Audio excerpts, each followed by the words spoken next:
మరి TRS party క్యాండిడేట్కి మన అందరం మద్దతు ఇవ్వాలి, మంచి మెజారిటీతో గెలిపించుకోవాలని చెప్పి ఎక్కువ చర్చ జరిగింది. మరి వర్కింగ్ ప్రెసిడెంట్ కేటీఆర్ గారికి అనేక సమస్యలు అంటే కార్యకర్తలు ఏదైతే పార్టీకి సంబంధించిన ఏదైతే విషయాలన్నీ కూడా చర్చించుకున్నాం.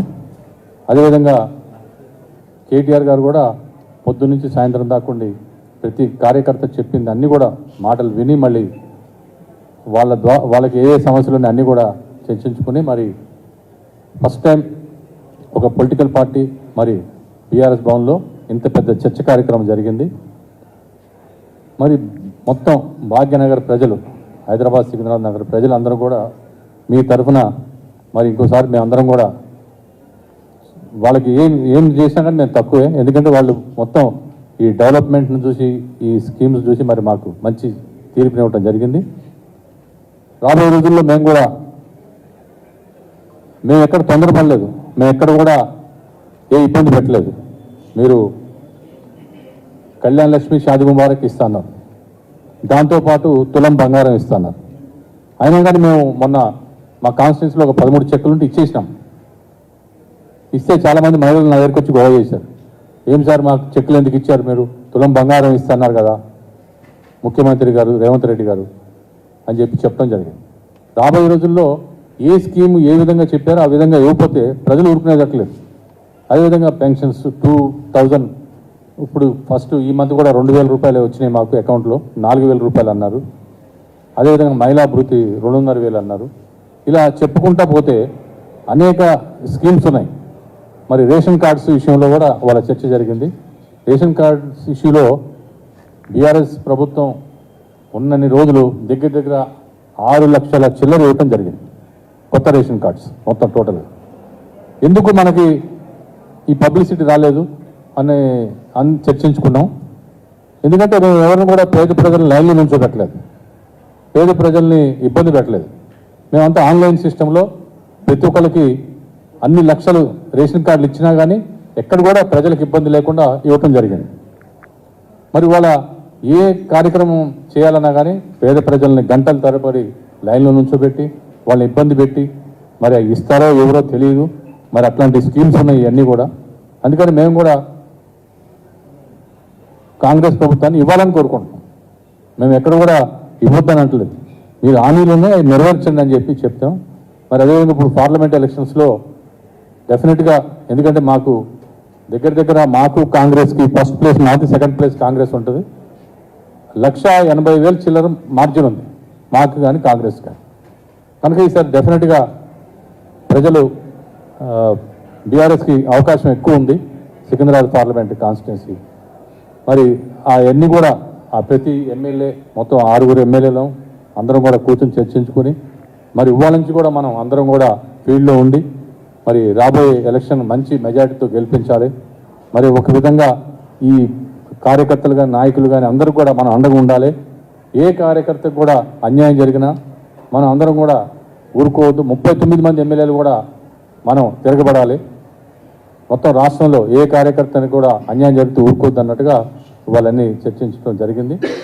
రాబోయే రోజుల్లో కూడా మేము ఇదే విధంగా పార్టీని అందరం కూడా ఎమ్మెల్యేలు అందరం కూడా 24 hours పార్టీకే అంకితమై పార్టీ డెఫినెట్గా అధికారంలో వచ్చే వరకు మేమందరం పార్టీకి చేయాలని చెప్పేసి నిర్ణయించుకోవడం జరిగింది. ఇట్లాంటి అంటే ఒక పొలిటికల్ పార్టీ ఈ విధంగా సమీక్ష సమావేశాలు ఇది మనం ఈ పార్లమెంట్ కాన్స్టిట్యున్సీలో చేయటం అనేది చాలా గొప్ప విషయం. ఎవరు కూడా జనరల్గా ఓడిపోతే పట్టించుకోరు, తర్వాత చూద్దాం అంటారు. కానీ మా వర్కింగ్ ప్రెసిడెంట్ కేటీఆర్ గారు రాత్రింబోగళ్ళు కష్టపడి మరి మొత్తం ప్రతి అసెంబ్లీ పార్లమెంట్ కాన్స్టిట్యున్సీలో పొద్దు నుంచి సాయంత్రం దాకా కూర్చుని ఈ విధంగా చేయడం అనేది మాకు చాలా సంతోషంగా ఉంది. మేము కూడా అందరం కూడా ఎమ్మెల్యేస్ అందరం కూడా చాలా సంతోషంగా వ్యక్తపరిచి మరి ప్రతి కార్యకర్తను మనం కాపాడుకోవాలి, పార్టీని కాపాడుకోవాలి, పార్టీ ఉనికిని చాటి మరి మనందరం కూడా చేయాలని చెప్పేసి కొంతమంది కమిటీలు ఏమన్నారు, కొంతమంది అట్లా ఏ ఇష్యూస్ అన్నీ కూడా మరి కేటీఆర్ గారు మళ్ళీ మనం ఇంకోసారి పెడదాం మీటింగ్ అని చెప్పి చెప్పడం జరిగింది. రాబోయే రోజుల్లో ఏంటంటే మేమందరం కూడా 100 రోజుల తర్వాతే ఏ ఇష్యూ అయినా మాట్లాడాలనుకున్నాం. డెఫినెట్గా 100 రోజులు అయిన తర్వాతే మాట్లాడదామని చెప్పి డిసైడ్ అయ్యాం. మరి ఇవన్నీ కూడా ఈ స్కీమ్స్ అన్నీ కూడా ఇవ్వమని అడుగుతున్నాం. ఎందుకంటే పేద ప్రజలకి ఇప్పుడు మీరు రైతు బంధు అన్నారు, రకరకాల హామీలు చెప్పారు. మరి నిరుద్యోగ భృతి 4,000 అన్నారు. మీ వాయిస్తోనే ఉన్నాయి, మొత్తం రికార్డు ఉన్నాయి, మొత్తం మీరు చెప్పినవి అన్నీ కూడా. 2,000 రూపాయల లోను అంతా మాఫీ చేస్తున్నారు. ఈ విధంగా హైదరాబాద్ నగరంలో మరి ఫ్రీ బస్ వేశారు, మేము అందరం కూడా సపోర్ట్ చేసాం. మరి అట్లాంటి ఏ కార్యక్రమం మీరు చేసినా కానీ మేము సపోర్ట్ చేస్తాం, మీరు చేయాలని కోరుకుంటున్నాం. కానీ ఎప్పుడు కూడా ప్రజల్ని ఇబ్బంది పెట్టాలి, మిమ్మల్ని అనాలనే ఉద్దేశం లేదు. డెఫినెట్గా 100 డేస్ తర్వాత మాట్లాడదాం. ఈ లోపల ఈ కార్యకర్తలు అందరూ కూడా ఎవరికి ఏ ఇబ్బంది వచ్చినా కానీ మనం ఇమీడియట్గా 39 మంది ఎమ్మెల్యేలు కూడా నిలబడాలి వాళ్ళకి అండగానే చెప్పేసి కోరుకుంటూ, మరి ఇట్లాంటి చర్చలు చాలా పొద్దున్న నుంచి ఇప్పుడు దాకా ఇంకా జరుగుతూనే ఉంది. ఇట్లాంటి చర్చ అనేది చాలా అవసరం. ప్రతి 3 నెలలకు ఒకసారి పెట్టుకుందాం అని చెప్పడం కూడా జరిగింది. ఇట్లాంటి కార్యక్రమాలు రాబోయే రోజుల్లో ఇంకా డెఫినెట్గా ఎప్పటికప్పుడు ఒక ఉద్యమంలాగా ఈ పార్టీని తీసుకెళ్ళాలి, ప్రజల్లోకి వెళ్ళాలి. మనం ప్రజలకు అండగా నిలబడి ప్రజలకి ఏ అన్యాయం జరిగినా ఊరుకోవద్దు అన్నట్టుగా ఇవాళ మాట్లాడడం జరిగింది.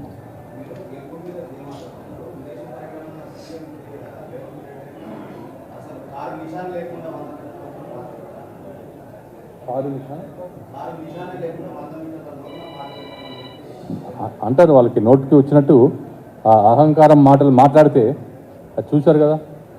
ఎందుకంటే అతను కింద స్థాయి నుంచి వచ్చినట్టు కాదు, అతనికి రికమెండేషన్ క్యాండిడేట్గా వచ్చిన క్యాండిడేట్ కింద నుంచి వస్తే తెలుస్తుంది. కారు పాతి పెడతారు, అయి పాతి పెడతారు, తప్పదు.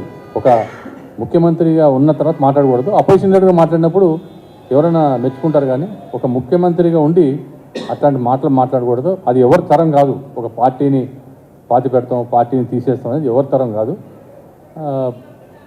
అది చూస్తారు కదా ఇప్పుడు రాబోయే రోజుల్లో. ఇప్పుడు ఆయన కారుని పాతాళానికి తీసుకెళ్తాడా లేకపోతే ఆయన పాతాళానికి పోతాడా అనేది తెలుస్తుంది.